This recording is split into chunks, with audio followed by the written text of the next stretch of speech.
Estamos iniciando la programación del programa Momento Forestal, conducido por el capítulo de Ingeniería Forestal del C de Lima, CIP. Este es el primer programa que estamos realizando y el tema que se va a tratar en esta oportunidad ¿Es viable el manejo forestal sostenible de los bosques naturales de la Amazonía peruana? Tenemos como invitado especial al doctor Marc Duroiani, con el cual tenemos este gusto, muy conocido por todos nosotros los forestales, y voy a hacer una breve reseña sobre su currículum.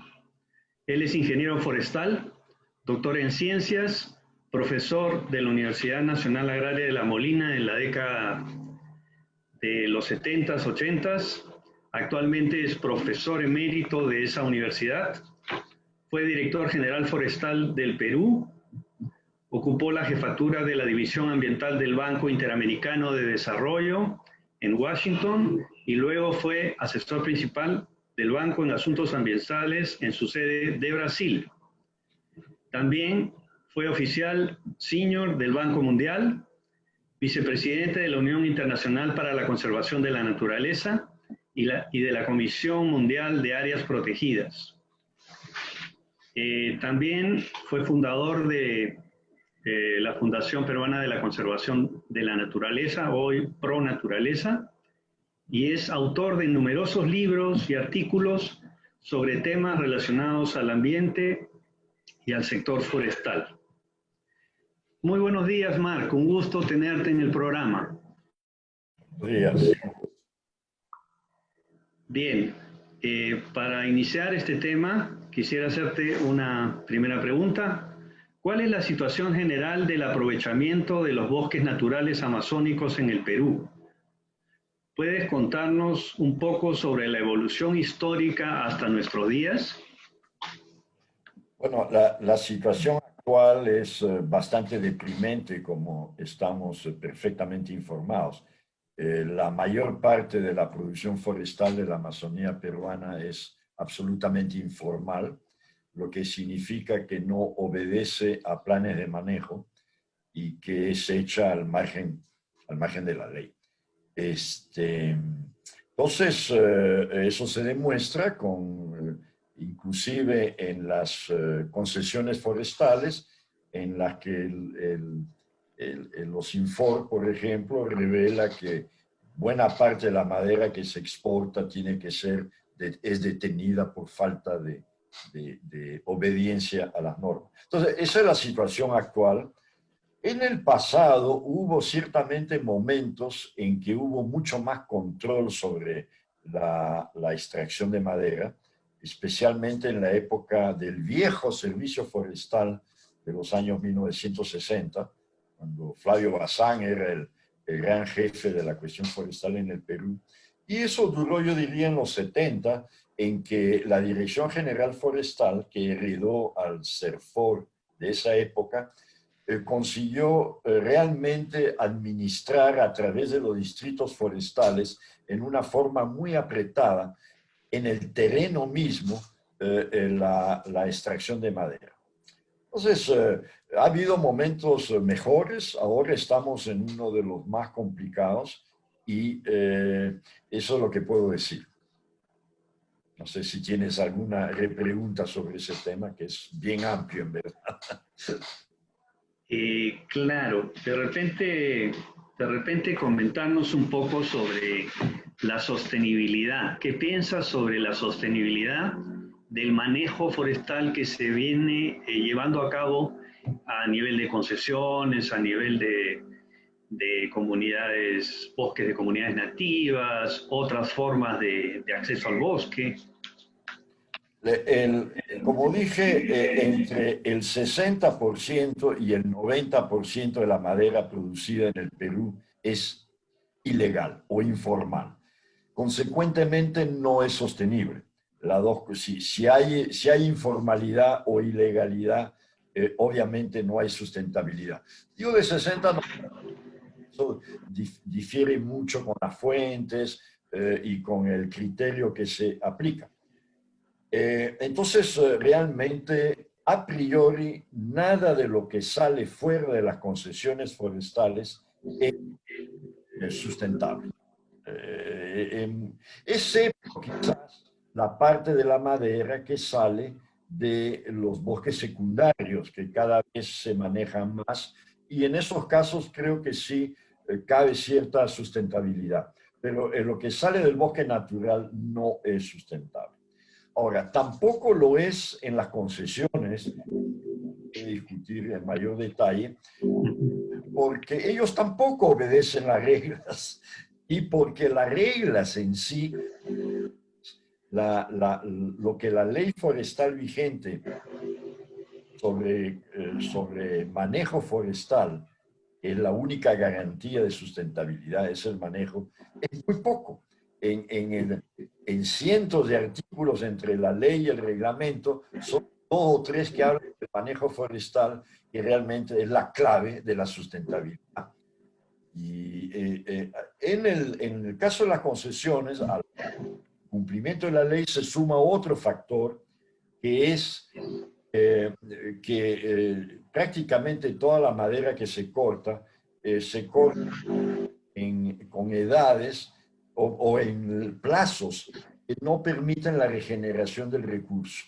Esa es una. Y de otra parte, mucho de la madera que se corta, o casi todo, está entre 10 y 20% por debajo del tamaño mínimo que sería recomendable para tener una buena reposición del recurso. Entonces, tanto por razones legales, incumplimiento de la ley, es esencialmente formal, como por el descaso del manejo forestal en muchas cosas técnicas y también otros motivos, como que bueno, ya dije, rotaciones muy cortas, pero también porque se ha desconsolidado el plan de manejo, que es una unidad, se ha desconsolidado en plan de manejo a 3 años, plan de manejo de medio plazo y el famoso plan de largo plazo, que en realidad técnicamente es el único que vale.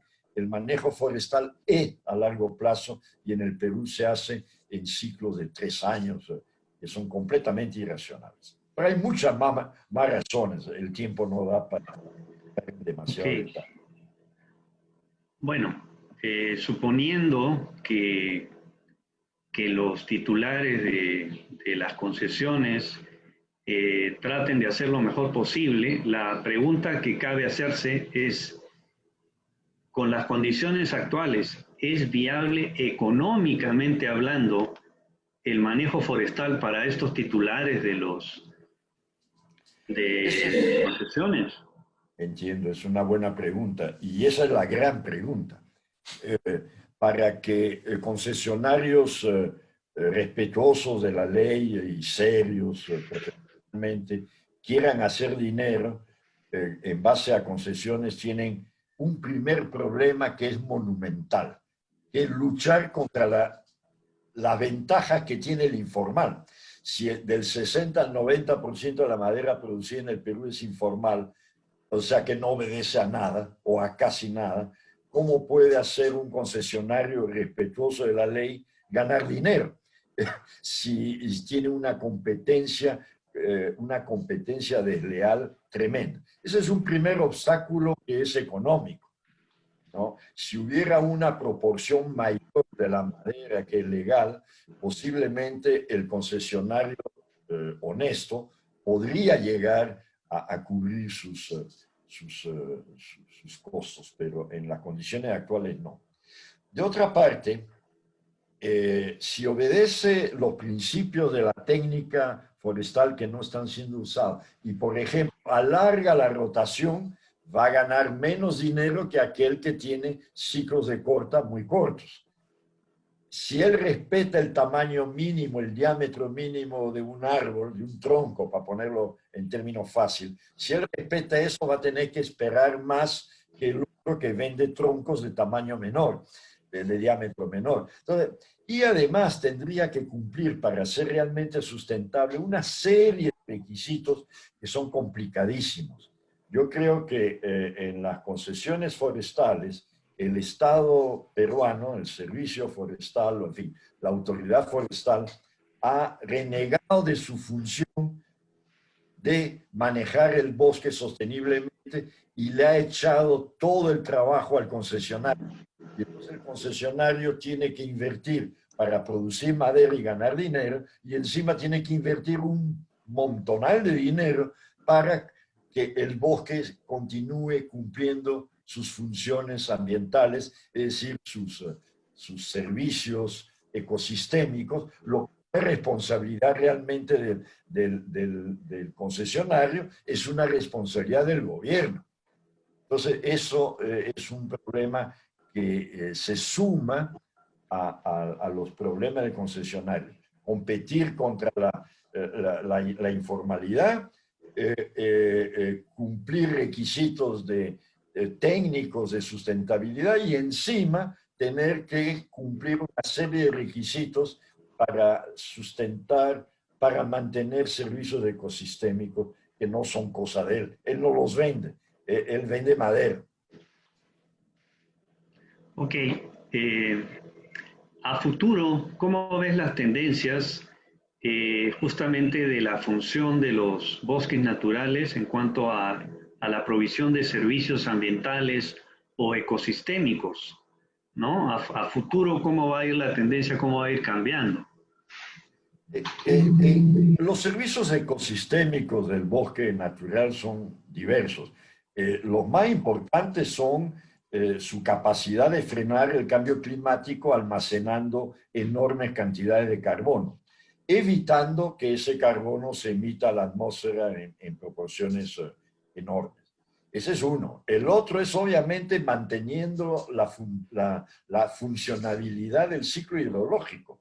En estos días, algo que ya se sabía hace 50 años, pero que ha dado un nuevo carácter, transformando la evidencia de que la deforestación va desecando, va limitando la capacidad del bosque de reciclar agua. Hoy día eso se ha llegado a un nivel mucho más general, y se ha demostrado que al final de cuentas el agua que riega las fértiles pampas argentinas o las tierras más ricas de los estados de San Paulo, Mato Grosso del Sur, vienen de la Amazonía a través de lo que se ha llamado ahora ríos voladores, que como digo, es algo que ya se sabía, pero no se había llegado a demostrar que esos ríos voladores transportan y evacúan mucho más agua que el propio río Amazonas en su salida al mar. O sea, hay más agua transportada por el aire que por el río. Entonces, esos son los servicios ecosistémicos. Y como bien insinúa usted, alguien tiene que pagar por eso. Bueno, países como Noruega, los países nórdicos y una serie de otros países ya han definido eso. O sea, hay un retorno de la sociedad que se beneficia con esos servicios hacia los que cuidan el bosque que genera esos servicios. Eso está muy incipiente en América Latina, aunque ya hay muchos ejemplos que han funcionado. El propio Ministerio del Ambiente en la época de Antonio Grac hizo un buen esfuerzo en relación a eso, y creo que en el futuro eso va a ser cada día más importante. El agricultor que se beneficia con agua oportuna va a tener que pagar a quien genere esa agua oportuna. Es el mismo principio que en el Perú no hemos conseguido aplicar hasta ahora en relación a las cuencas. Quien cuida la parte alta de la cuenca y por eso no puede deforestar, no puede poner más de 2 o 3 cabezas de ganado por hectárea para no malograr el pasto, para brindar agua río abajo, tiene que ser remunerado. Y eso va a ocurrir. Ya hay leyes en el Perú que lo dicen, pero falta conseguir que eso sea prácticamente viable. Todavía el campesino que cuida su bosque, el indígena que cuida su selva, todavía no está recibiendo lo que merece por cuidarlo o por manejarlo de una forma realmente sostenible. Bien, aquí cabe una pregunta final. ¿qué cambios deberían darse a nivel de política forestal, legislación, ordenamiento institucional para lograr este buen manejo, el manejo forestal sostenible de los bosques naturales? Bueno, yo comenzaría diciendo que hay que cambiar completamente la legislación forestal. Nosotros tenemos una legislación forestal relativamente nueva, no tiene ni 5 años, pero la verdad verdadera es que la misma ley que la que se hizo en 1963. O sea, se le ha ido añadiendo detalles, poniéndole más adornos, se cambian los nombres, ya no son contratos forestales, ahora son concesiones forestales, y se ha ido cambiando el nombre y aumentando condiciones y complicaciones, y hemos llegado al punto en que esta ley no sirve, en mi opinión, y ya lo he escrito varias veces, no sirve para nada. Hay que recomenzar de cero la legislación forestal del Perú. Uno de los primeros cambios es reconocer que en el futuro el bosque natural va a ser mucho más importante por los servicios ecosistémicos o ambientales, como quieran llamarse, que por la madera. La madera en el futuro va a venir de plantaciones forestales, va a venir de manejo de bosque secundario, pero esencialmente de plantaciones forestales. Y eso es algo que hay que empujar, como ya lo han hecho Brasil, lo ha hecho Chile, lo ha hecho Argentina. Nosotros somos el país más atrasado, creo yo, sin duda, de toda América Latina en desarrollar plantaciones forestales en costa, sierra y selva, no es solo en la selva. Esos son los cambios que la nueva legislación tiene que posibilitar, y para eso tiene que hacer muchas otras cosas. Yo solo comento una. Cuando dije en los años 60 y 70, el manejo forestal era mejor en el Perú, porque solo había un servicio forestal y una dirección general forestal en todo el territorio nacional. Había 57 distritos forestales con un ingeniero forestal que tenía autoridad para manejar el recurso y tenía que responder inclusive ante los comités madereros locales. Él no podía hacer únicamente lo que quería, siendo supervisor. Hoy día el servicio forestal no existe. Tenemos un servicio forestal en Lima con 400 o 500 funcionarios que no hacen nada. Yo no sé qué hacen. El trabajo forestal es en el bosque, no es en una oficina. Nadie dice que no se necesite una oficina, pero en este momento un servicio forestal en Lima, tenemos a nivel del campo administraciones regionales forestales sin personal competente, donde se genera gran parte de la corrupción. Tenemos lo que sería la función primordial de un servicio forestal verdadero, es lo que hace los Infor. Pero los Infor está en el primer ministro. Y gran parte de lo que debe hacer un servicio forestal lo está haciendo el Ministerio del Ambiente con un programa nacional de bosque. Esto es un hombre como en la Edad Media, el sector forestal está descuartizado. Los caballos lo jalan por los 4 lados y claro, no funciona. Y a todos eso se suma que la sociedad todavía no comprende que la deforestación no es un problema de los forestales, es un problema de la sociedad. Los mayores responsables de la deforestación a nivel de sectores son el Ministerio de Agricultura y el Ministerio de Transporte, y cada vez más el Ministerio de Minas, Energía y Minas. Esos son los que más deforestan. Entonces, al momento de resolver el problema de la deforestación, no piensen que hay que pedirle eso al servicio forestal. Ese es un problema de la sociedad y es un problema que debe resolverse integralmente. Hay mucho más para hablar, pero en fin, creo que sí. Muchas gracias, doctor Marc Turoianni. Nomás unas palabras finales de despedida del programa. No, yo agradezco al Colegio de Ingenieros por esta iniciativa, me parece muy buena. Ojalá tenga éxito, porque todos estos temas hay que conversarlo, y hay que conversarlo con franqueza, y hay que conversarlo un poco saliendo. Yo veo mucho a mis colegas como en una cápsula, que son esos 50 años de legislación forestal que no funciona y no consigue quebrar eso y salir de eso. Hay que inventar una nueva visión del sector forestal, que lo que ojalá esté ocurriendo. Muchas gracias. Muy bien, muchas gracias. Gracias a todos ustedes por participar en el programa. Hasta pronto.